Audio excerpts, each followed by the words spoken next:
Theory of class struggle, class and class struggle. दोस्तों, ये marks ने एक बहुत ही इम्पोर्टेंट थ्योरी दिया है जिसमें मार्क्स ये कहते हैं कि सोसाइटी हमेशा क्लासों में डिवाइडेड रही है। यानी एंशियंट सोसाइटी से अभी तक हिस्ट्री के अंदर जितने भी सोसाइटीज़ रहे हैं वो सारे क्लास और डिफरेंट क्लासेस में या दो मेन क्लासेस में डिवाइड रहे हैं और हमेशा इन क्लासेस के दरमियान क्लैश रहा है। और शायद हिस्ट्री का इवोल्यूशन में भी ये बहुत बड़ा फैक्टर है कि क्लासों के दरमियान क्लैश होने की वजह से नेक्स्ट स्टेज पे सोसाइटी जाती गई है। तो आज हम पढ़ेंगे theory of class and class struggle. तो सबसे पहले ये जानते हैं कि क्लास क्या होता है। तो class is a group of people showing the same position in the process of production. यानी क्लास जो है ना, एक सोसाइटी के अंदर एक ऐसी ग्रुप है, ऐसे लोगों की एक ऐसी ग्रुप है जो एक ही लेवल पे है। किस लिहाज से? प्रोडक्शन के लिहाज से। यानी वर्कर्स की एक क्लास, इंडस्ट्रियलिस्ट की एक क्लास। तो सोसाइटी जो है ना, इस तरह से क्लासों में डिवाइड है। यानी एक तरह के जो वर्कर्स हैं उन सब की एक क्लास है, मजदूर एक क्लास, सरमायादार या जो कैपिटलिस्ट है वो एक क्लास।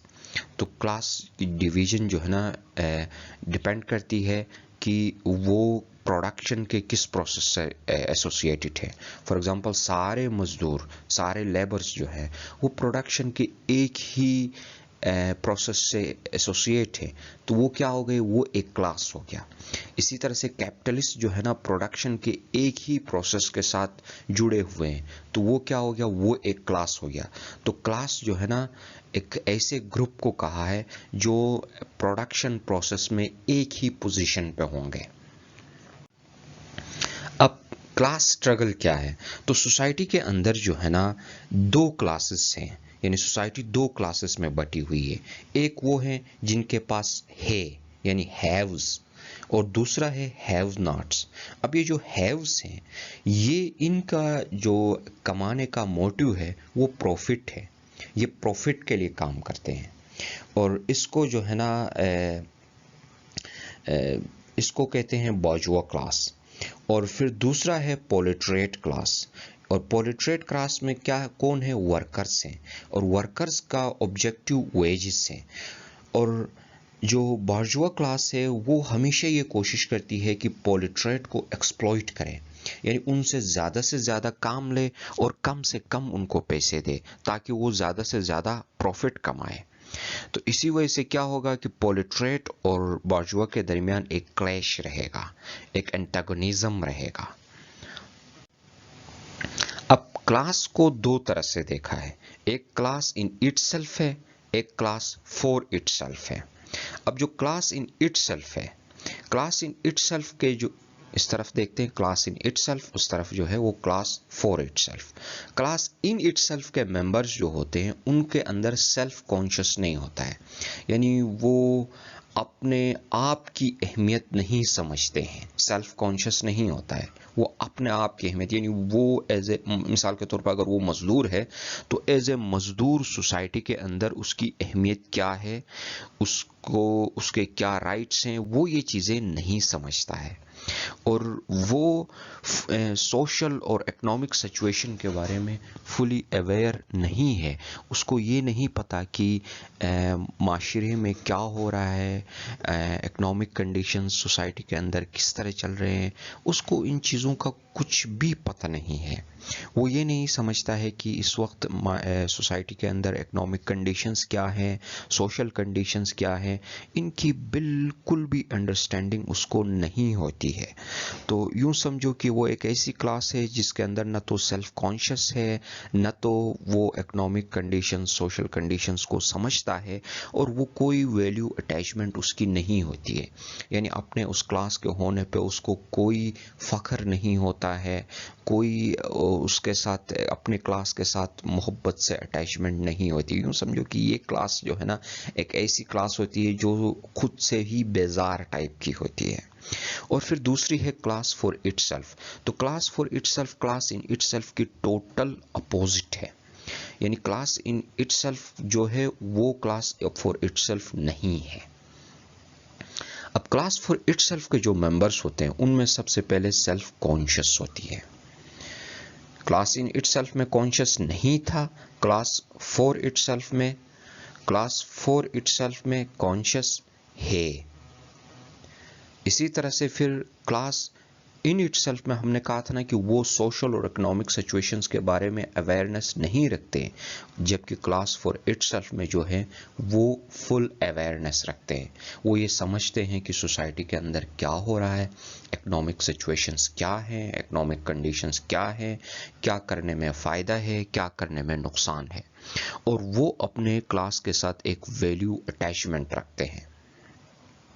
तो यो क्लास फॉर इटसेल्फ है एक वेल नोन, एक वेल वर्स्ड क्लास होगी। अब हिस्ट्री के अंदर हमेशा इन क्लासेस के दरमियान स्ट्रगल रही है। अब ये स्ट्रगल का आगाज़ होता है जो ही हिस्ट्री के अंदर एग्रीकल्चर का आगाज़ हुआ। जो प्रिमिटिव सोसाइटीज़ थे, उन प्रिमिटिव सोसाइटीज़ के अंदर कोई प्राइवेट प्रॉपर्टी नहीं होती थी। मसलन किसी को कुछ खाना है, वो जंगल में जाए, फल तोड़ के ला के खाए, शिकार करके ला के खाए, किसी की कोई पर्सनल प्रॉपर्टी नहीं थी। Means all property was owned by everyone in the society. किसी की जो है ना प्राइवेट प्रॉपर्टी नहीं थी। तो you can say that it was an example of A primitive communism. तो उसके बाद फिर वक्त के साथ साथ फिर लोग एग्रीकल्चर की तरफ आने लगे। जब एग्रीकल्चर की तरफ आने लगे तो फिर वक्त के साथ फिर कुछ लोगों ने एग्रीकल्चर में स्पेशलाइज किया, यानी दे बिकम प्रोफेशनल एग्रीकल्चरिस्ट और farmers and they start producing for others as well. अब उन्होंने बहुत बड़ा ज़मीन अपने कब्ज़े में लिया, वहाँ से जो है ना अनाज उगाना स्टार्ट किया। तो वो जो उगा रहे थे वो उनके सिर्फ सब्सिस्टेंस लेवल का नहीं बल्कि सरप्लस लेवल पे भी बन रहा था। So they start selling that surplus level to other classes. तो दूसरे क्लासेस उनसे परचेज करके उसी के ऊपर गुजारा करने लगे, उसी से खाने लगे। तो अब वो जो लोग जो एग्रीकल्चर से एसोसिएट नहीं थे वो दूसरे फील्ड्स में स्पेशलाइजेशन करने लगे, यानी कोई क्राफ्ट्स, कोई आर्ट्स, कोई प्रोडक्शन, कोई सर्विसेज, इस तरह के फील्ड्स की तरफ स्पेशलाइज करने लगे। तो इससे क्या हो गया कि प्राइवेट प्रॉपर्टी का कंसेप्ट का जन्म होता है। Then private property was created because of this. तो अब जब प्राइवेट प्रॉपर्टी बन गई तो किसी के पास ज़्यादा, किसी के पास कम, उससे क्लास डिवीजन बन गया। और ये क्लास डिवीजन फिर क्लास स्ट्रगल, आपस में क्लासेस के दरमियान तसादुम आगे बढ़ता गया। अब ज़रा अगले स्लाइड में इसको और ज़रा बढ़ा के दें तो देखो, एंशिएंट जो सोसाइटी थी उसके अंदर दो तरह के सोसाइटीज़ थे, मास्टर्स थे, स्लेव्स थे। फिर वक्त के साथ फिर एग्रीकल्चर और फिर जाके कैपिटलिस्ट एग्रीकल्चर सोसाइटी बन गई, तो फ्यूडल सोसाइटी बन गई, उसके अंदर लॉर्ड्स और सर्व्स बन गए। उससे भी फिर वक्त के साथ फिर इंडस्ट्रियलाइजेशन आने लगा, सोसाइटी इंडस्ट्रियल बन गई, तो यहाँ पे कैपिटलिस्ट सोसाइटी ने जन्म दिया।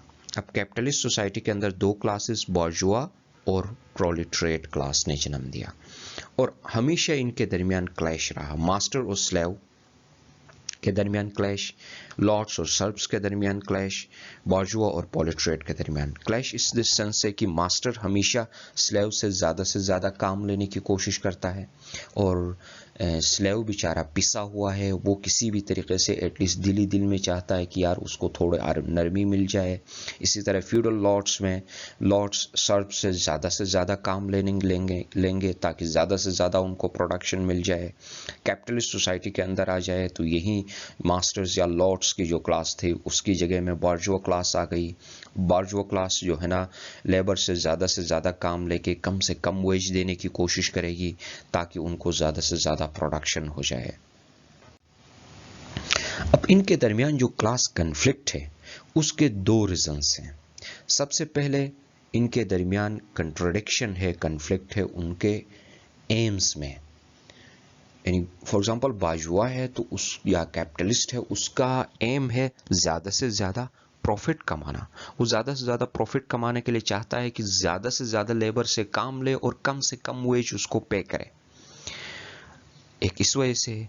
दूसरा इंक्रीजिंग एलियनेशन। ایلینیشن پہ دوستو ایک پوری تھیوری ہے مارکس کی جس کے اوپر ہم الگ بھی بات کریں گے، اور بلکہ میں اس کا جو ہے نا لنک ڈسکرپشن میں دے دوں گا، تھیوری آف ایلینیشن کی، آپ وہاں سے جا کے بھی دیکھ سکتے ہو۔ تو وقت کے ساتھ ساتھ جو ہے نا جو پولیٹریٹ کلاس ہے اس کے اندر ایلینیشن بڑھتا جاتا ہے، جب وہ دیکھتا ہے کہ یار وہ صبح سے شام تک تھکا ہارا کام کرتا ہے لیکن اس کو اس کے پروڈکٹ کا شیئر نہیں ملتا ہے، وہ جو بناتا ہے وہ کسی اور کی ملکیت ہوتی ہے، تو اس کو اپنے کیے ہوئے کام سے ایلینیشن ہوتی ہے، اپنی سوسائٹی سے ایلینیشن ہوتی ہے، اور اسی ایلینیشن کی وجہ سے بھی کلاسوں کے درمیان دوریاں بڑھتی گئی اور کلاس کنفلکٹ یا کلاس سٹرگل آپس میں بڑھتا گیا۔ اب مارکس ورکرز کے لیے کیا چاہتے تھے؟ مارکس ورکرز کے لیے یہ چاہتے تھے کہ ورکرز سارے یونائٹ ہو جائیں، سارے متحد ہو جائیں، اور پھر وہ خود کا بزنس سٹارٹ کریں۔ یعنی ایک انڈسٹری ہے، اس کے اندر 500 لوگ بندہ کام کر رہا ہے، وہ 500 بندہ کام کر کے ایک شخص کے لیے پروڈکشن دیتا ہے، تو اس سے بہتر یہ ہے کہ وہ 500 لوگ آپس میں مل جائیں اور مل کے خود پروڈکشن کرنا سٹارٹ کریں۔ جوائن کرنے کا بہت بہت شکریہ، اپنا خیال رکھے گا، خدا حافظ۔